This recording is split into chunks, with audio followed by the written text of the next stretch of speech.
guys, welcome back to my fourth podcast called Intro to the Philosophy of the Human Person with Jai, the fourth podcast.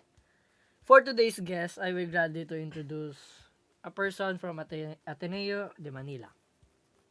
And by the way, the topic for today is evaluating truths and opinions. I am your host Jai. I have a blog site called Jai's Personal Blog. It talks about activities from my school, and I'm STEM student who's striving to be a civil engineer. All right, Ador, welcome to the fourth episode of the Intro to the Philosophy of the Human Person with Jai podcast. Can you briefly introduce yourself so the readers can know a little about you before we start our podcast? Sure. Hi, my name is Ador. Currently accomplishing my dreams to become a lawyer in Ateneo de Manila. I also have a blog site that give infos about my daily life happenings in my school. Thank you, Ador, for introducing yourself. As I already mentioned from the start, today's topic is all about evaluating truths and opinions. And as you know from my previous podcast, we will start asking questions that we will answer ourselves. So let's start. Okay. Let's talk about fallacy. So that's my first question for you. What is fallacy? Oh, that's a good one. Fallacies are the group of statements that appear to be an argument but fails to support the conclusion. By the way, there are common fallacies that people knew. And what are those again, Ador? Oh yeah. The fallacies are first, argumentum and hominem.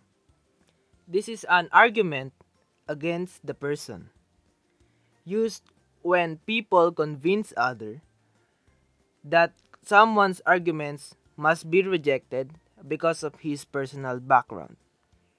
Argumentum and baculum.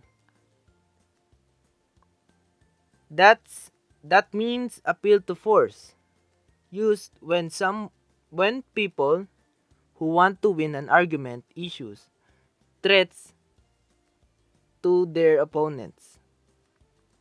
Next is argumentum ad misericordiam, means appeal to pity or emotion, used by people who want to win people over by manipulating their emotions. Next is argumentum ad populium, the bandwagon fallacy, used by appealing to the popular sentiment of the public.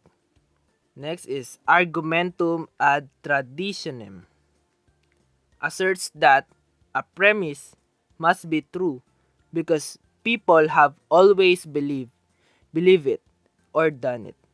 It may conclude that the premise has always worked in the past and will always work in the future. And lastly is the argumentum ad verecundium.